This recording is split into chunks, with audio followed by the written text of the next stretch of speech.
ഭവനരഹിതർക്ക് തണലേകിയും ശുചിത്വത്തിന് കൈത്താങ്ങുമായുള്ള വികസന നയങ്ങളുമായി മുണ്ടക്കയം ഗ്രാമപഞ്ചായത്തിന്റെ ബജറ്റ് അവതരണം നടത്തി.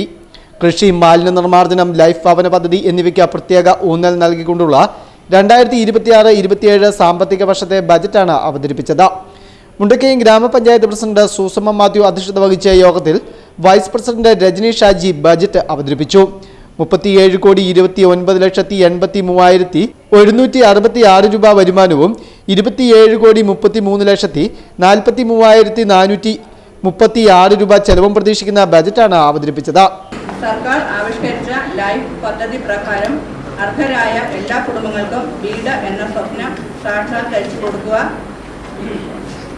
എന്ന ഗ്രാമപഞ്ചായത്ത് പ്രത്യേക ഊന്നൽ നൽകുന്നു. പദ്ധതിയുടെ പ്രവർത്തനങ്ങൾ കൃത്യതയോടും സുതാര്യമായി നടത്തി വരുന്നു എന്നുള്ളതും എടുത്തു പറയാതെ വയ്യ. പ്ലാസ്റ്റിക് രഹിത ശുചിത്വ പഞ്ചായത്ത് എന്ന ലക്ഷ്യം നിറവേറ്റുന്നതിനായി ആവിഷ്കരിച്ച ഹരിത കർമ്മസേനയുടെ പ്രവർത്തന സുഗമമായി നടക്കുന്നതിനും ശുചിത്വ പദ്ധതികളുടെയും ജലാശയങ്ങളുടെയും തോടുകളുടെയും സംരക്ഷണം നടത്തുന്നതിനുമുള്ള പദ്ധതികളും ഏറ്റെടുത്ത് ശുചിത്വ പഞ്ചായത്ത് എന്ന ലക്ഷ്യം കൈവരിക്കുന്നതിലേക്കായി അടുത്തു വരികയാണ്. അർഹരായ മുഴുവൻ കുടുംബങ്ങൾക്കും അടച്ചുറപ്പുള്ള വീട് ലഭ്യമാക്കുന്ന ലൈഫ് പദ്ധതിക്ക് ബജറ്റിൽ മുൻഗണന നൽകിയിട്ടുണ്ട്. പ്ലാസ്റ്റിക് രഹിത ശുചിത്വ പഞ്ചായത്ത് എന്ന ലക്ഷ്യം സാക്ഷാത്കരിക്കുവാനായി പ്രത്യേക കർമ്മ പദ്ധതികളും ആവിഷ്കരിച്ചു. കാർഷിക മേഖലയ്ക്ക് പുറമെ മൃഗസംരക്ഷണം, ക്ഷീരവികസനം, ഗതാഗതം, റോഡ് നിർമ്മാണം എന്നിവയ്ക്കും തുക നീക്കിവച്ചിട്ടുണ്ട്.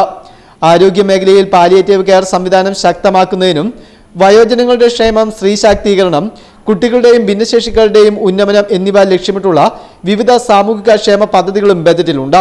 പട്ടികജാതി പട്ടികവർഗ വിഭാഗങ്ങളുടെ സാമൂഹികവും സാമ്പത്തികവുമായ വികസനത്തിനും പശ്ചാത്തല സൗകര്യങ്ങൾ വർദ്ധിപ്പിക്കുന്നതിനും ഊന്നൽ നൽകിയിട്ടുണ്ട്. അംഗൻവാടികൾ, കായിക വിനോദ കേന്ദ്രങ്ങൾ, കലാ സാംസ്കാരിക പ്രവർത്തനങ്ങൾ എന്നിവയ്ക്കും അർഹമായ പരിഗണന ബജറ്റിൽ നൽകിയിട്ടുണ്ട്.